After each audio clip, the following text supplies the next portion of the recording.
The silver Mercedes shouldn't be in my driveway. My hand freezes on my suitcase handle. The wheels silent against the pavement. 7 in the morning. And this car sits where I always park, gleaming like it belongs here, like it has every right to take my space. I cut my Chicago conference short by 3 days. Something in my gut screamed at me to come home. Now I know why. The key fob feels like ice in my palm. My breath comes shallow as I walk toward my front door. Each step heavier than the last. The door is unlocked. I push it open and the hinges don't creak. Someone oiled them. The scent of lavender sachets that usually greets me is gone, replaced by fresh paint and sawdust. Voices drift from the kitchen. Laughter. The clink of coffee mugs against countertops. Hi viewers. Kindly tell us where you're watching from and what time it is. I move through the hallway, my shoes making no sound on the hardwood. The family photos are gone. 38 years of memories vanished. Pale rectangles mark the walls where they hung. My grandmother's mirror with the ornate gold frame is missing from the entryway table. The table where I set my keys every single day for decades. These cabinet doors are so outdated. A woman's voice says we should replace them entirely. I know that voice. Sutton, my daughter-in-law of 8 months. Whatever you want, babe. My son's voice. Desmond. It's all ours now. Anyway, the words hit me like a fist to the chest. I grip the door frame to steady myself. My kitchen looks like a war zone. Drop cloths cover the tile floor I chose 20 years ago. My cherry wood cabinets lean against the wall in a pile, partially removed, handles missing. The wallpaper I hung myself. Delicate blue hydrangeas that matched Randall's favorite flowers, hangs in strips, torn and dangling. Sutton stands with her back to me in expensive yoga pants, and an athletic top that costs more than my weekly groceries. Her platinum hair swings in a high ponytail. She holds a paint swatch against the bare wall. Desmond sits at my kitchen table, the same table where he did his homework as a boy. His feet prop up on another chair, phone in his hands. Scrolling like he owns the place. Excuse me. My voice cuts through the air like a blade. They both jump. Sutton's hand flies to her chest. The paint swatch flutters to the floor like a dying butterfly. Mom. Desmond scrambles to his feet so fast his chair scrapes against my tile. You're not supposed to be back until Friday, clearly. I step into my destroyed kitchen. My destroyed life. Pieces of everything I built are scattered across surfaces. The cookie jar shaped like a rooster. The one Randall gave me on our 5th anniversary. Sits bubble wrapped on the counter. Ready to be thrown away. What is happening in my house? Sutton recovers fast. She always does. That smile slides across her face like oil on water. The one I've seen her use at charity events. The one that never touches her eyes. Cordelia, what a surprise. She moves toward me with her arms half extended. But something in my face stops her cold. We're doing some renovations before we move in. The words hang between us like smoke. Move in. I repeat each word. Slowly, tasting them, testing them. Into my house. Well, yes. Sutton glances at Desmond, who suddenly finds the floor fascinating. Desmond said you were downsizing, that you wanted something more manageable for someone your age. Someone my age. I'm 62 years old. I run 5 miles every morning before work. I manage a team of 15 people at my consulting firm. I closed a 7-figure deal 3 weeks ago. Is that what Desmond said? Mom, listen. Desmond starts, but I raise my hand. No, you listen. I learned years ago that whispers carry more weight than screams. I never said I was downsizing. I never said anyone could move into my home. I certainly never gave permission for anyone to destroy my kitchen. Sutton's smile flickers like a dying light bulb. But Desmond has your power of attorney, he said. I gave Desmond a limited power of attorney to handle financial paperwork while I traveled for work. That document gives him zero authority over my real property. I moved deeper into the kitchen, cataloging the damage. My mother's ceramic mixing bowls, the ones passed down through 3 generations, sit in a box labeled donate. You've been in my house going through my belongings, making decisions about my property without asking me. We were trying to help. Sutton's voice climbs higher. The pleasant mask cracks at the edges. This house is too big for you. You're getting older. We thought. You thought you'd move in early and take over. You thought I wouldn't notice or wouldn't care. I pull out my phone. How long has this been going on? Desmond's face flushes crimson. Mom, we can explain. How long? 2 weeks. The words tumble out barely above a whisper. We've been working on it for 2 weeks. 2 weeks.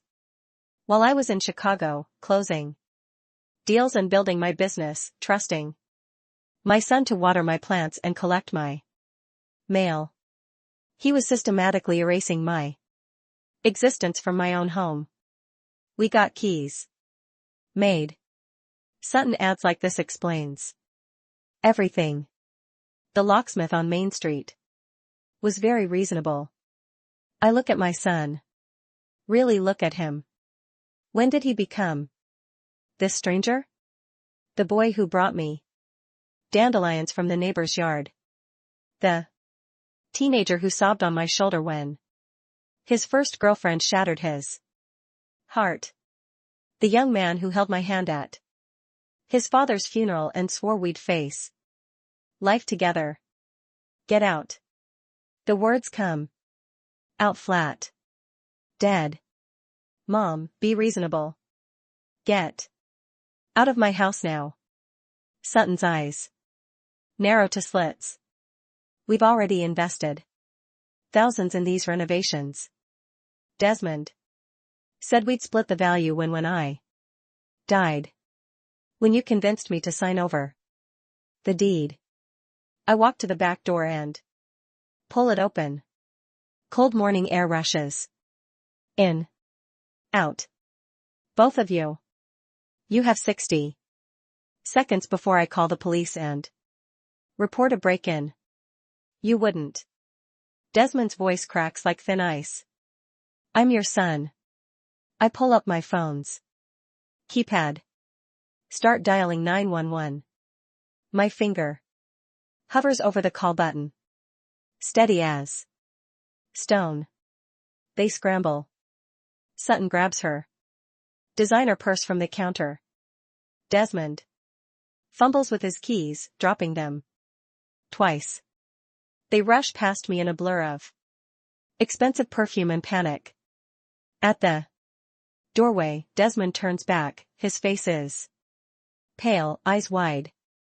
Family doesn't betray each other.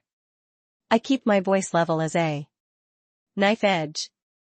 Family doesn't sneak around, destroying what matters to someone they claim to love.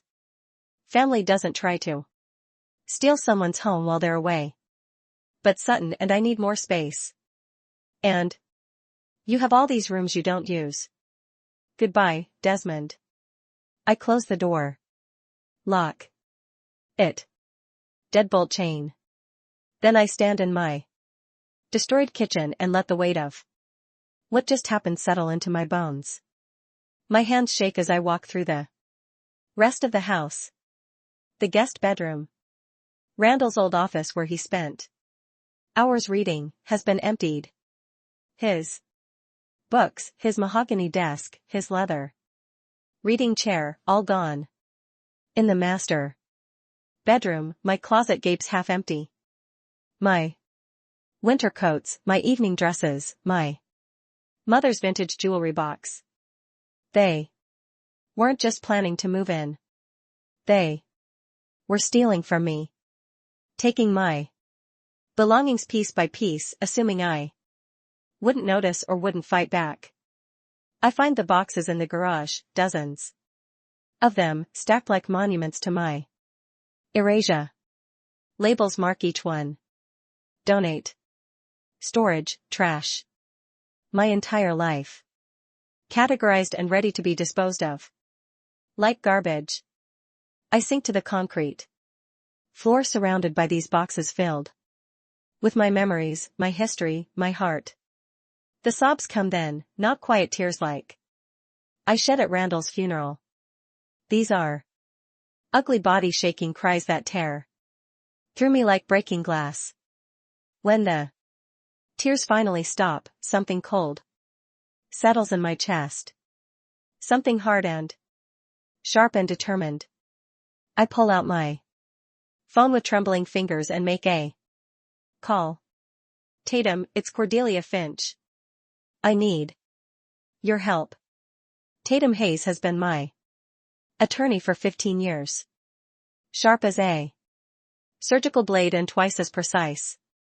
She handled Randall's estate, my business, contracts, every legal matter I've ever needed. Cordelia, what's wrong? You sound upset. I tell her everything. The unauthorized entry, the renovations, the stolen property, the power of attorney. They tried to twist into something it wasn't. That son of a Tatum catches herself. I'm sorry. That's your son. I know. I need you to revoke the power of attorney. Immediately. I need the locks changed. Today. And I need documentation of everything that's been damaged or taken. Consider it done. Emergency paperwork. Filed within the hour. But Cordelia, there's something else we should discuss. My stomach tightens like a fist. What? Your estate planning. Desmond is currently your sole beneficiary. After what happened today, you might want to reconsider those arrangements. I look around at the boxes, at the pieces of my carefully maintained life, scattered like shrapnel. At the evidence of my son's calculated betrayal, set up a meeting for this week. I want to make some changes. After hanging up with Tatum, I call a locksmith, then a restoration company to assess the damage. Then I walk through every room with my phone, documenting everything. Every missing photo, every damaged wall. Every packed box, evidence, proof. Protection. My phone rings. Desmond. I let it go to voicemail. It rings again. And again. 12 calls in 20 minutes. Then the texts start flooding in like poison. Mom, please answer. We need to talk. Sutton is really upset. You embarrassed Her. This is ridiculous. We're family. You're being selfish. We need that house. The last one makes me laugh. A harsh, bitter sound that echoes in my empty living room. Need. They need my house, not want. Need. As if their desire for more space somehow erases my right to live in my own home. As if their comfort matters more than my security, my memories, my life. I block both their numbers. The locksmith arrives within an hour. Fitzgerald, his name tag reads. Kind eyes, weathered hands. He doesn't ask questions when I explain. I need every lock changed immediately.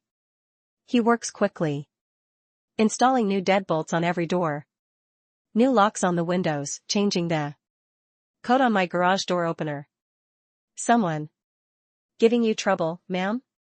He hands me a set of shiny new keys. Not anymore. The restoration company comes next. 2 men with clipboards and cameras walk through the house, taking notes, photographing damage, calculating costs. The kitchen alone will cost $15,000 to restore. The rest of the house adds another $8,000. Do you want to file a police report? One asks, tapping his pen against his clipboard. This looks like vandalism. Not yet. I have other plans forming. Plans that require patience and precision. That evening, I sit at Randall's old desk, the one I rescued from the garage boxes, and make lists. Everything Desmond and Sutton took. Everything they damaged, everything they destroyed. Then I make another list. This one takes longer. It catalogs every way I've supported Desmond since he married Sutton, the down payment on their condo, the new car, the credit card I added him to for emergencies that now carries a $20,000 balance, the country club membership. I pull up my banking records and start adding numbers. The total makes my breath catch in my throat. $147,000. That's how much I've given them in 8 months of marriage. And they repaid me by trying to steal my home. My phone buzzes with a number I don't recognize. I answer cautiously. Mrs. Finch, this is Officer Polson from the police department. Your son is here at the station. He filed a report claiming you've illegally denied him access to his property. He says you changed the locks on a house that rightfully belongs to him. My grip tightens on the phone until my knuckles turn white. His property? Yes, ma'am. He's claiming joint ownership. And Officer Polson, that house has been solely in my name since 1987. My son has never been on the deed. He has no ownership interest whatsoever. He filed a false report. A pause stretches between us. I see. Do you have documentation? I can have my attorney send over the deed within the hour. I can also provide documentation that my son has been entering my property without permission and removing my belongings. If anyone should be filing a report, it's me. That would be very helpful, ma'am. Thank you. After the call, I contact Tatum again. She sigh heavily when I tell her he's panicking, making it worse for himself. I'll send over everything the police need. But Cordelia, you should know this is going to get uglier before it gets better. I know. Are you prepared for that? He's your son. I think about the boxes in my garage. About my mother's mixing bowls, labeled for donation. About Randall's books sold or given away without thought. About the power of attorney they tried to abuse. About the locks changed without permission. About 2 weeks of systematic theft while I was away. Trusting them. He stopped being my son when he chose to betray me, I say quietly. Now he's just someone who tried to steal from me, and I deal with thieves accordingly. The next morning, I wake to pounding on my front door. Through the window, I see Desmond's car in the driveway. He's brought Sutton. They're both shouting, voices muffled but angry through the thick wood. I don't answer. I sit at my kitchen table with a cup of coffee and let them rage. After 30 minutes, they leave, but not before Sutton keys my mailbox, her face twisted with fury. I can see clearly from my kitchen window. I photograph it. Add it to the documentation. That afternoon, a certified letter arrives. Legal documents from a law firm I don't recognize. I open them with steady hands. They're suing me. Desmond and Sutton are suing me for half the value of my house, claiming I promised it to them, that they've invested their own money in renovations, that I'm mentally incompetent and need a conservator. I call Tatum immediately. They're desperate, she says after I read her the documents. This is a frivolous lawsuit. We'll crush it. But Cordelia, conservatorship claims are serious. They're going to argue you're not capable of managing your own affairs. I run a consulting firm. I manage multi-million-dollar accounts. I know. And we'll prove that. But you need to be prepared for them to paint a different picture. To twist everything. I look around my kitchen. Still destroyed. Still waiting for repairs. Let them try. 3 days later, my mailbox holds another package. No return address. My hands tremble as I open it. Inside is my mother's jewelry box. The rosewood one with a mother of pearl inlay that her mother gave her, that she gave me on my wedding day. It's empty. Every piece of jewelry gone. The pearl necklace Randall gave me on our 10th anniversary. My grandmother's engagement ring. My mother's diamond earrings. All of it vanished. A note sits in the bottom of the box, written in Sutton's looping handwriting. You should have cooperated. Now this gets ugly. I stare at the empty box for a long time. Then I photograph it. The note, the empty velvet compartments, everything. I add it to my documentation file. Then I make another call to Tatum. They just threatened me, I say, my voice calm, despite the rage burning in my chest. And they stole family heirlooms. I want to press charges. About time, Tatum says. Let me make some calls. Within hours, Detective Raines contacts me. A woman with a no-nonsense voice and sharp questions. I tell her everything, show her everything. The photographs, the documentation, the threatening note, the empty jewelry box. Mrs. Finch, I need to ask you something. Her voice is gentle but serious. Have you experienced any unusual health symptoms lately? Dizziness, nausea, confusion. My blood runs cold. Why are you asking me that? Because this pattern is familiar. The rapid marriage, the isolation, the financial manipulation, the attempts to gain control of assets. It's often followed by more direct methods. You think they might try to poison me? I think we should rule it out. Have you been eating or drinking anything they provided? I think back to the weeks before Chicago. Sutton bringing me coffee when she visited. Cookies, she claimed were homemade.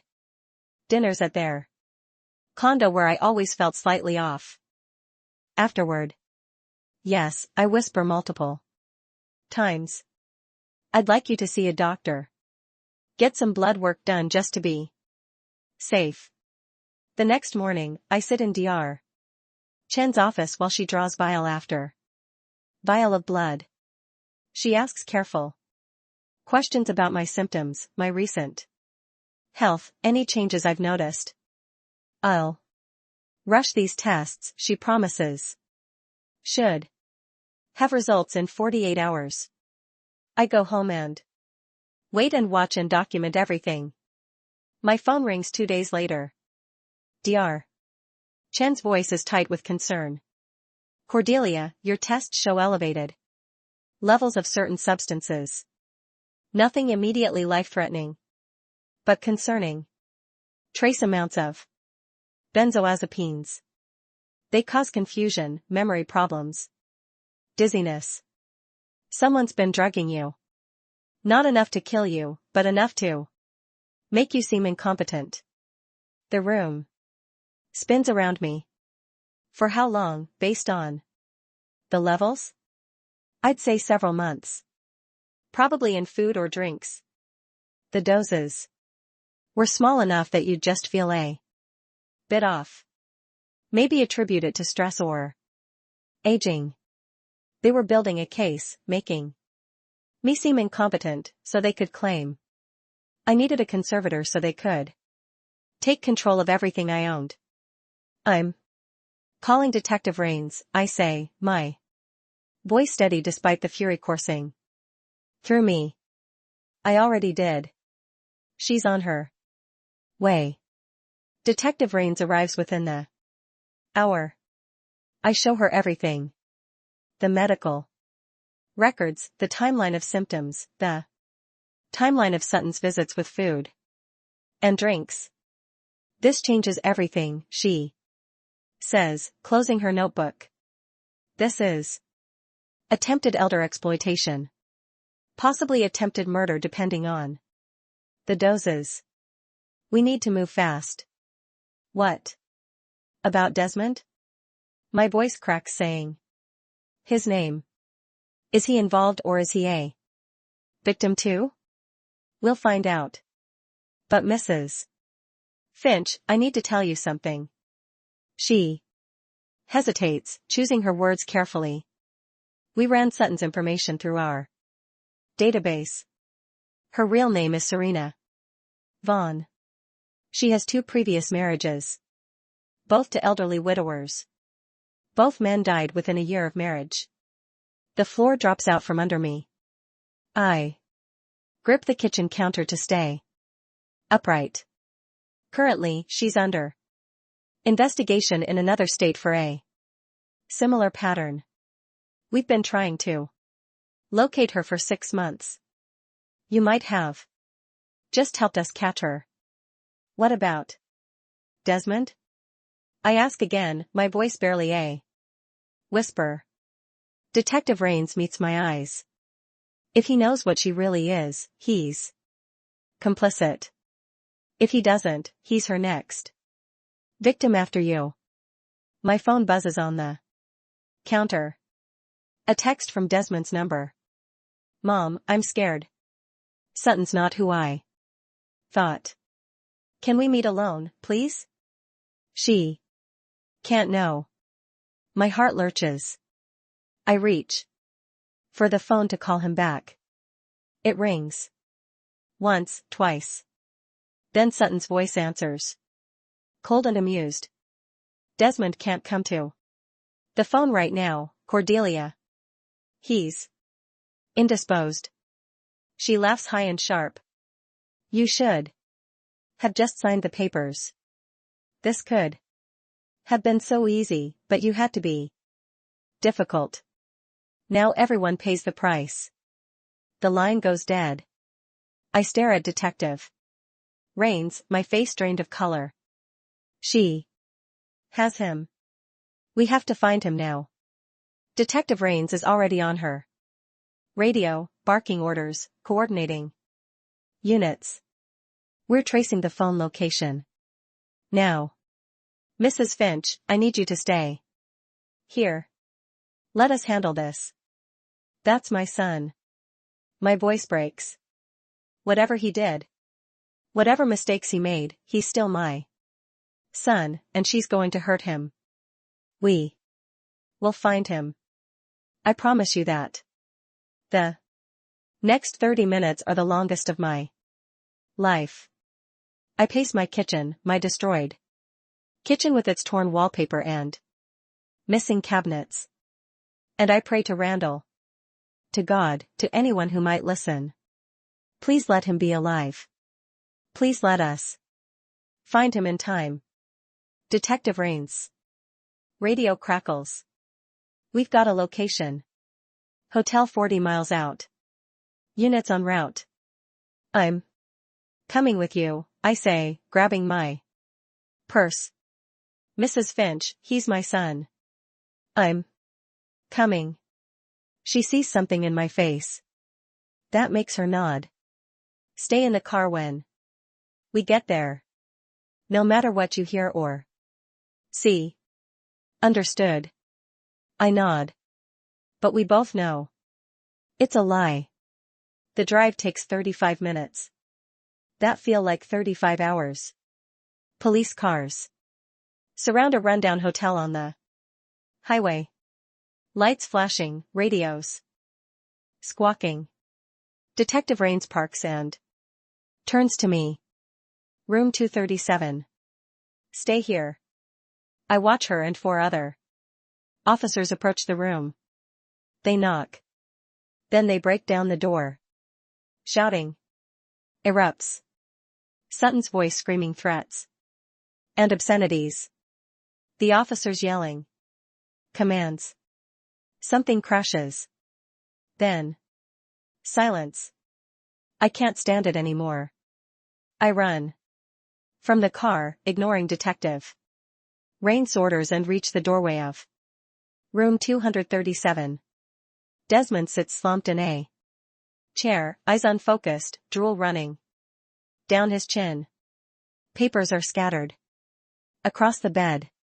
Sutton is in handcuffs, still screaming, her face twisted into something ugly and hateful that bears no resemblance to the woman who smiled at charity events. Mom. Desmond's voices slurred, confused. What's happening? I rushed to him, cup his face in my hands. His pupils are dilated, his skin clammy. The paramedics arrive and load Desmond onto a stretcher. Detective Rains pulls me aside as they wheel him to the ambulance. The papers on the bed were transfer documents. Everything in your name would go to Desmond. Then immediately to Sutton. He was too drugged to understand what he was signing. Another few hours and it would have been done. What was she giving him? Benzodiazepines. Same as you, but much higher doses. He's been drugged for at least 3 days. Based on his condition. I ride in the ambulance with Desmond, holding his hand. As the 4 drips antidotes into his system. He drifts in and out of consciousness, mumbling apologies. Crying, asking for his father. At the hospital, Dr. Morrison runs tests while I sit beside Desmond's bed. His toxicology report comes back showing dangerous levels of multiple substances.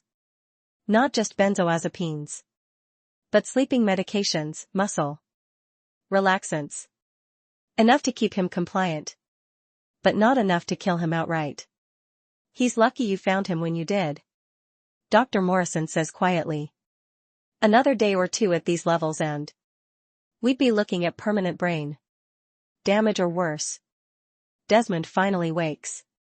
Fully around midnight. His eyes focus on me and tears spill down his cheeks. Mom. I'm so sorry. I'm so sorry. He's sobbing. Now, his whole body shaking. She told me. You wanted to downsize. That you asked us to help? That you were getting forgetful and needed us to take over.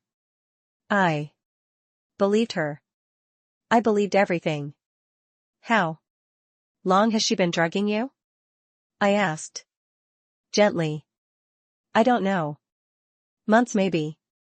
I kept feeling foggy, tired all the time.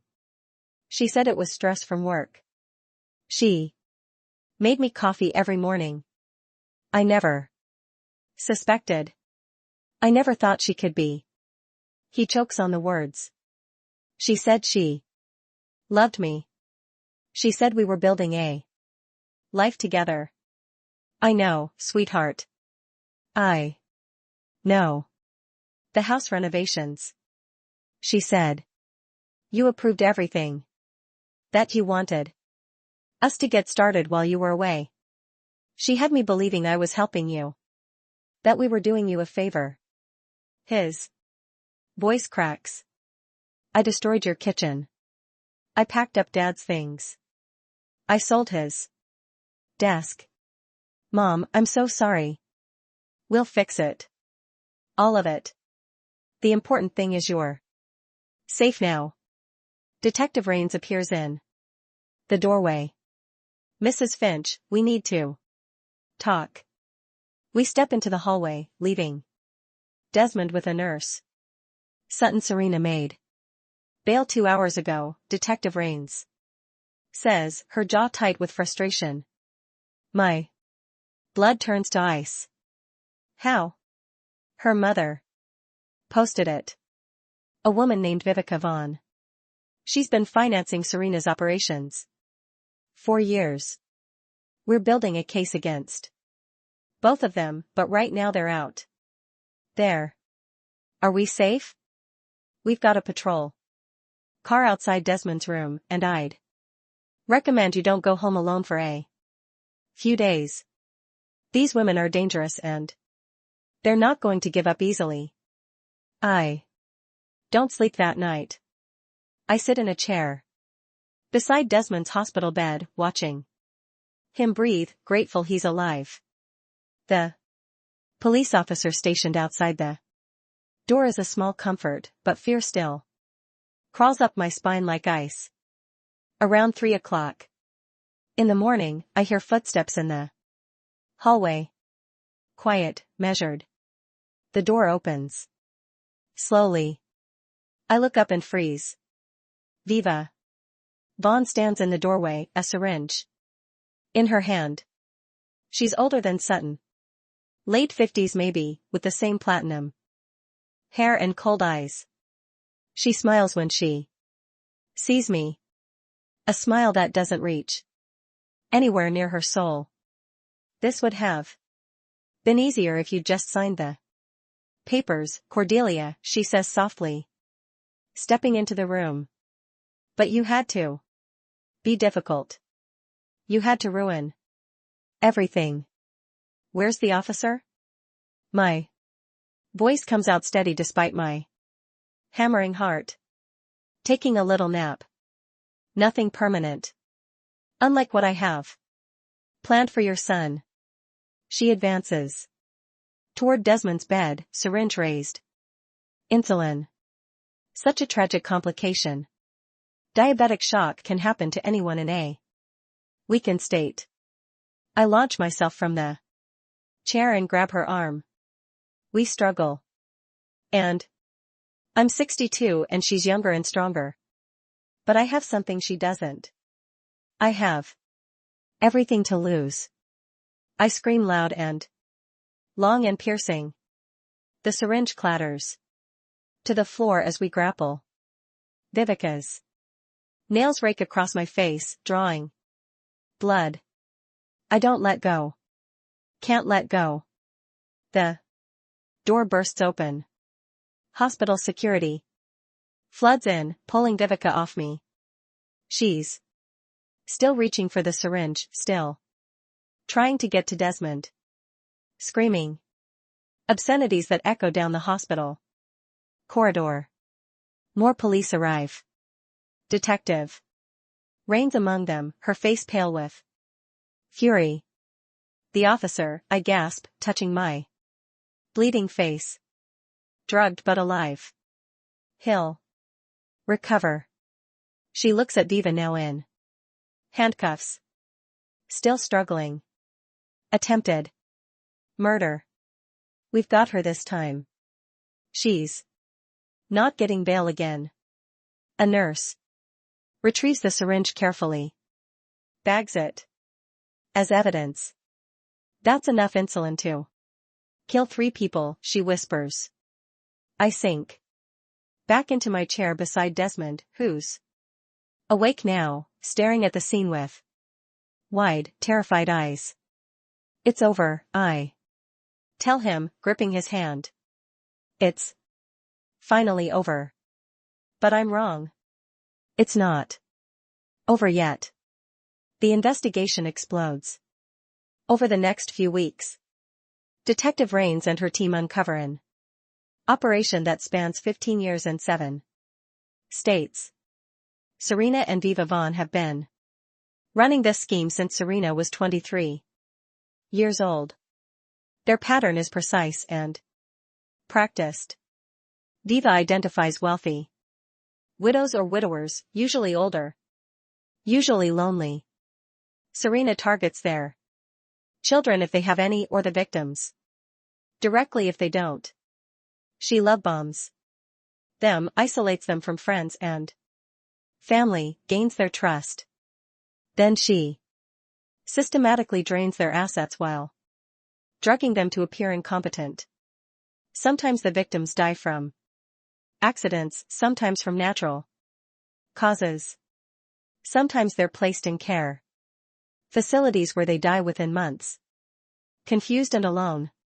Serena has been married 4 times before Desmond, not 2, as initially discovered. 4 times. 3 of her husbands are dead. The 4th is in a nursing home, barely able to remember his own name, while Serena drained his accounts and disappeared. The total they've stolen over 15 years exceeds $3 million. Most victims' families never suspected.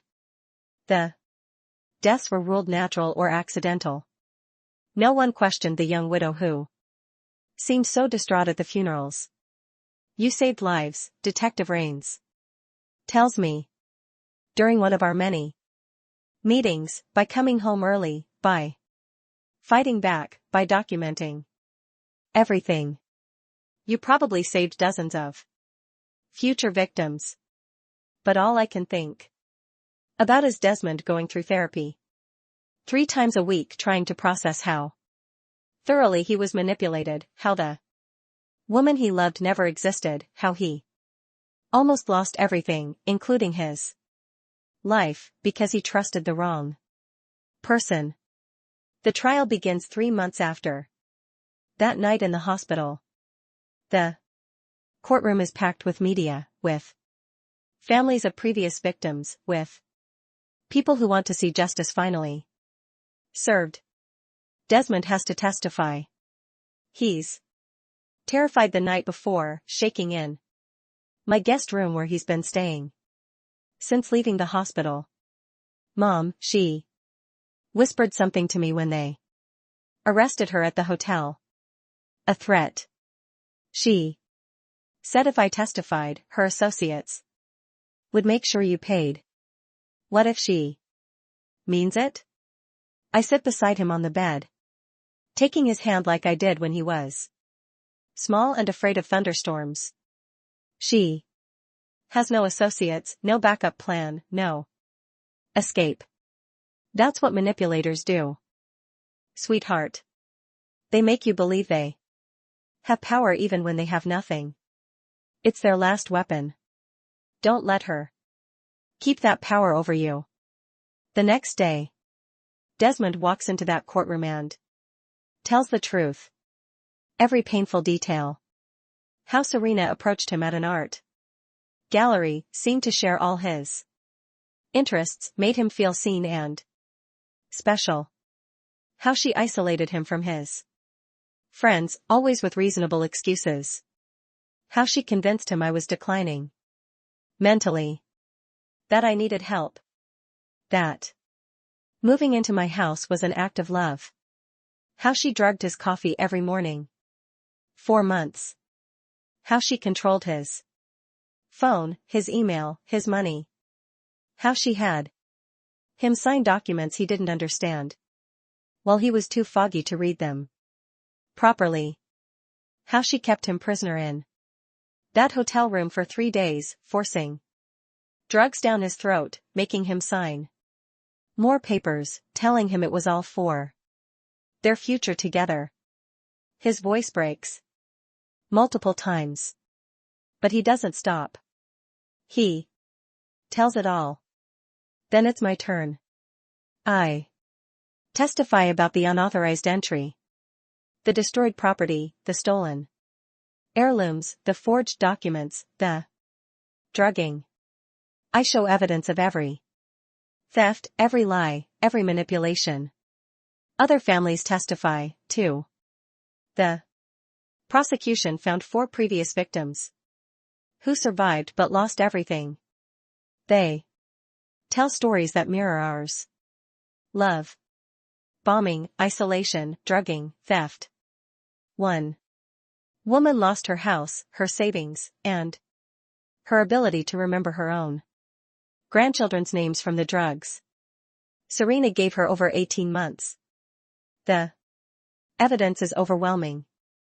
Documents showing forged signatures, financial records tracking stolen assets, toxicology reports, surveillance footage from my home security system showing Desmond and Serena entering my house repeatedly while I was away.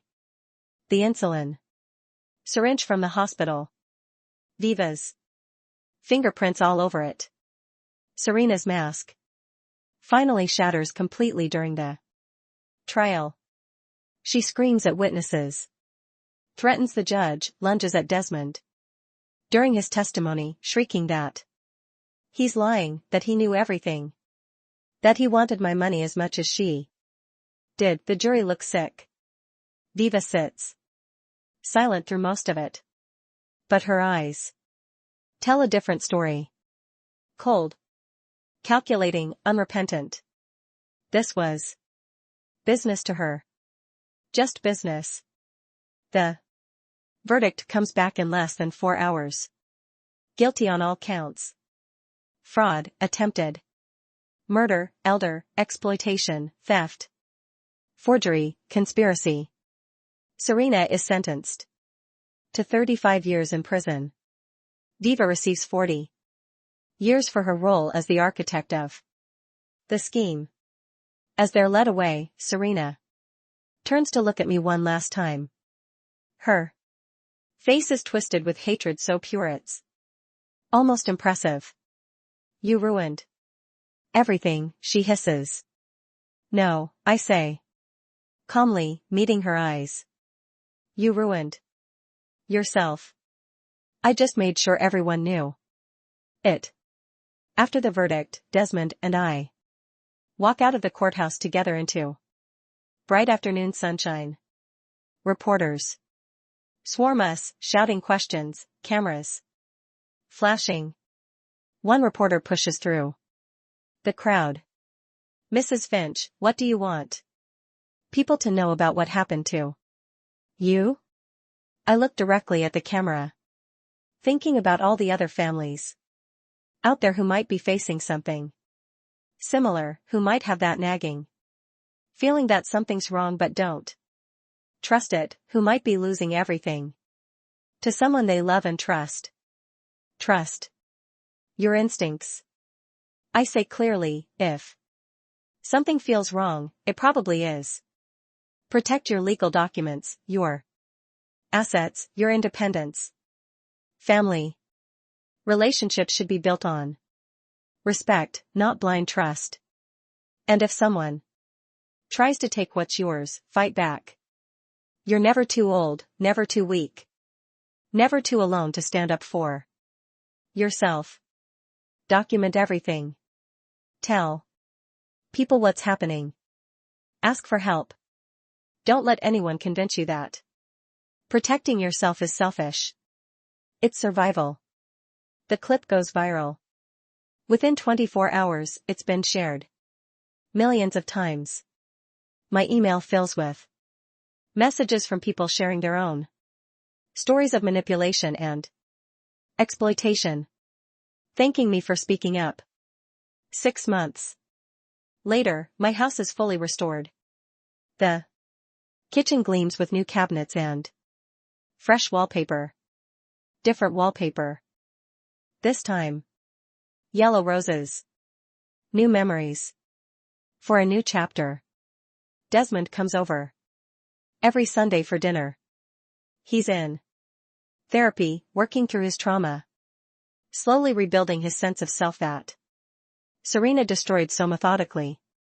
He moved into a small apartment downtown, got a job at an accounting firm, started paying me back, even though I told him it wasn't necessary. I need to, he insisted. I need to make things right in whatever small way I can. We're learning to trust each other again.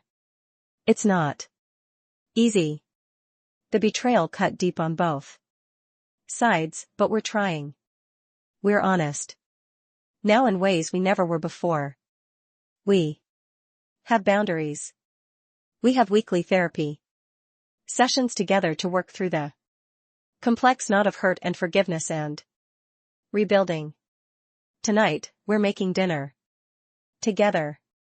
He's chopping vegetables while I prepare the chicken using my mother's mixing bowls that were recovered from evidence storage. Randall's book collection is back in his office, reorganized and treasured. My mother's jewelry was never recovered, but I've made peace with that. They were things. Beautiful things, meaningful things, but just things. What matters is standing here with my son, both of us alive and free and healing. Mom, Desmond says quietly, not looking up from the cutting board. I know I've said this before, but I need to say it again. I'm sorry for all of it. For not seeing through her lies. For hurting you. For almost losing you. I know, sweetheart. And I'm sorry too. Sorry I didn't see the sign sooner. Sorry I didn't protect you better. You saved my life. He sets down the knife and looks at me with tears in his eyes. She was going to kill me once she got everything. Detective Raines confirmed it. I would have been another tragic accident. But you came home early. You fought back. You saved me even when I didn't deserve saving.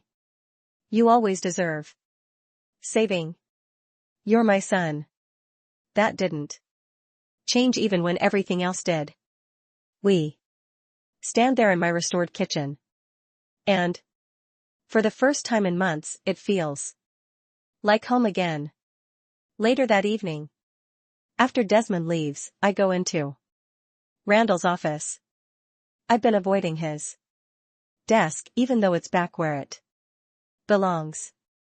Too many memories, too much grief that I haven't fully processed. But tonight, I sit down and open the bottom drawer to put away some papers. There's an envelope tucked in the back, yellowed with age. My name written on the front in Randall's handwriting. My Hands shake as I open it. The letter inside is dated 2 weeks before Randall died. Before his heart attack, before everything changed. My dearest Cordy, it begins. And my eyes fill with tears at his nickname for me. If you're reading this, then I'm gone. And I'm so sorry I had to leave you. I wanted more time. More years, more Sunday mornings and quiet evenings and all the small moments that make up a life. But I'm writing this because I've been having chest pains and I know my time might be shorter than we planned. And I worry about you being alone, about someone taking advantage of your kind heart. You've always seen the best in people. And I love that about you. But it also makes you vulnerable. So, I want you to know something, and I want you to remember it if things ever get hard. You're stronger than you know. You have steel in your spine that most people never see because you wrap it in kindness and grace. But it's there. I've seen it. When you fought for our home. When the bank tried to foreclose. When you built your business from nothing. When you faced down that corrupt contractor who tried to cheat us. If someone ever tries to take advantage of you, I know you'll fight back. I know you'll protect yourself the way you always protected our family. You're a warrior, Cordelia. Even if you don't always see it yourself, don't let anyone make you feel weak or foolish or incapable. Don't let anyone steal what we built together. This house, our life, our memories, they matter. You matter. And if you ever need courage, remember this. I'm proud of you. I've always been proud of you. I'll always love you. Make them regret underestimating you. Forever. Yours, Randall. I sit in his office, clutching the letter, crying the way I couldn't let myself cry at his funeral. That I'd faced something that would test everything I am. And he was right. I am stronger than I knew. I fought back. I protected what mattered. I saved my son. And myself and countless others who would have been Serena's future victims. I framed the letter and hang it on the wall above Randall's desk. A reminder, a promise kept. 2 weeks later, I'm speaking at an elder protection seminar downtown.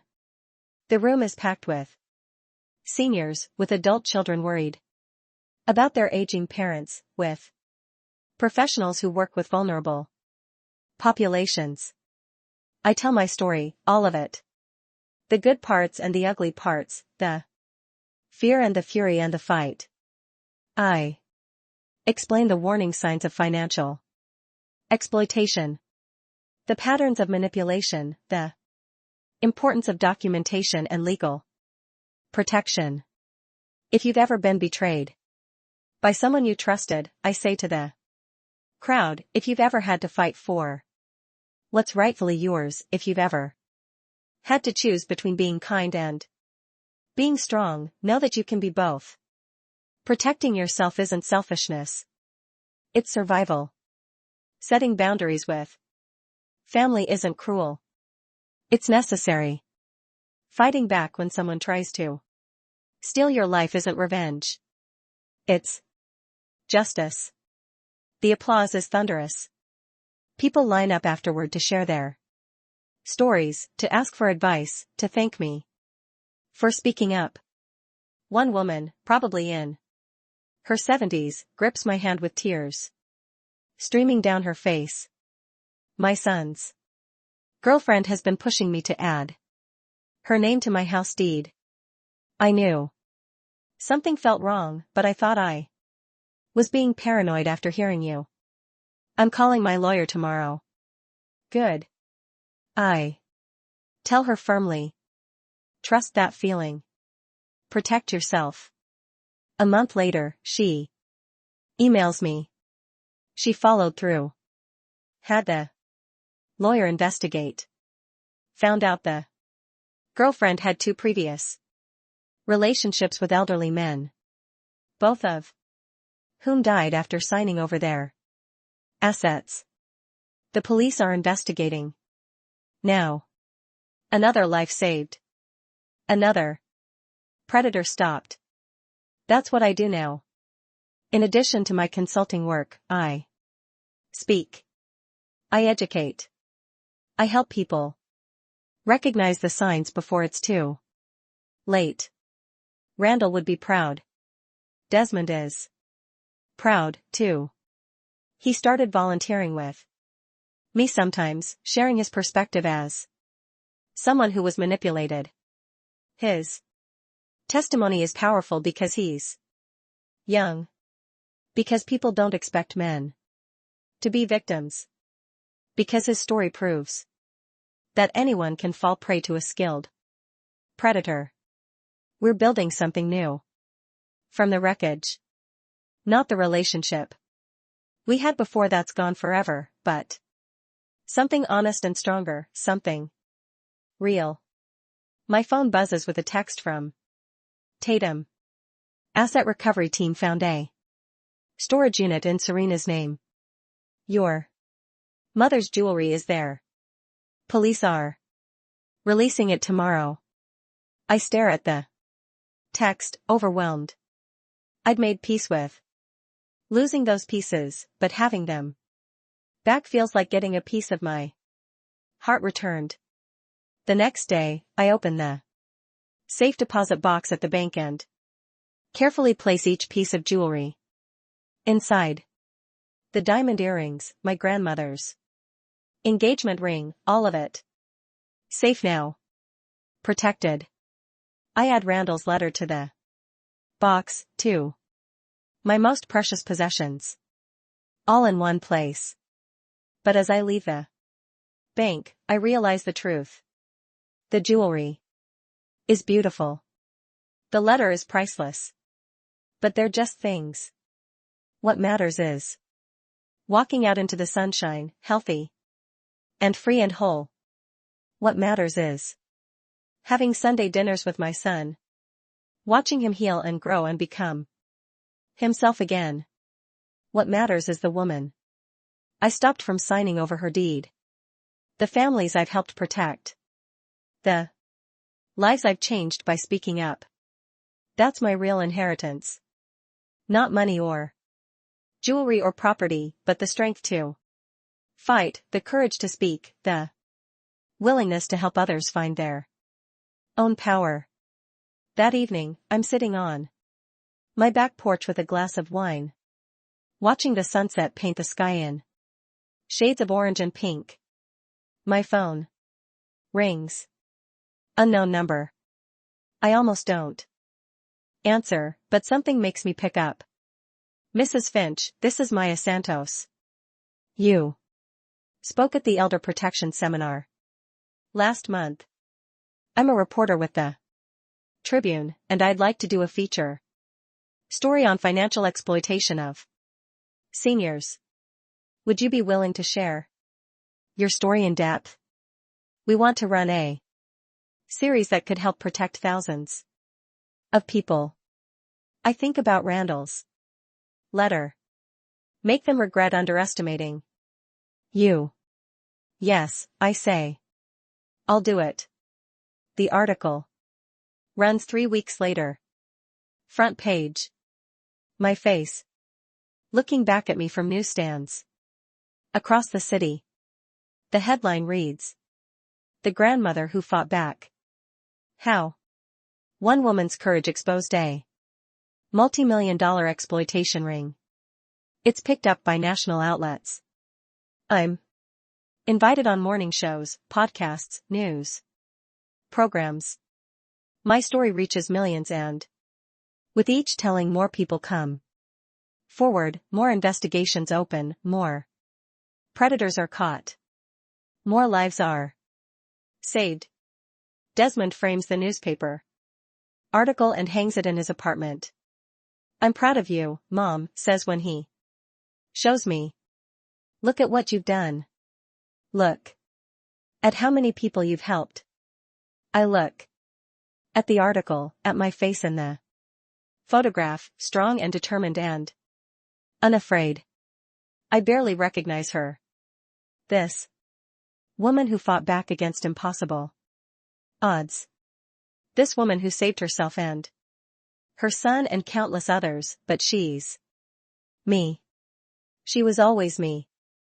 I just had to find her. If you've ever been treated like you're invisible, called worthless, or had to fight for what's rightfully yours, you still have power. Your story isn't over just because someone tried to write your ending. You get to decide how this goes. You get to fight back. You get to win. To anyone going through their own battle right now, your comeback is already being written. Stay quiet when you need to. Stay sharp always, and let your actions speak louder than their lies. You're not finished. You're just getting started. What lesson hit you hardest from this story? And if you were in my shoes, what would you have done? Would you have forgiven us quickly? Or would you have walked away completely? Drop your thoughts in the comments. I want to hear your perspective. Don't stop here. Click the next video on your screen right now and watch another story from our channel. There's a grandmother who discovered something in her grandson's basement that changed everything. You won't believe what she found. Hit subscribe. Turn on notifications so you never miss a story, and share your thoughts in the comments below. Your story matters, too. Maybe you faced betrayal. Maybe you've had to set boundaries with family.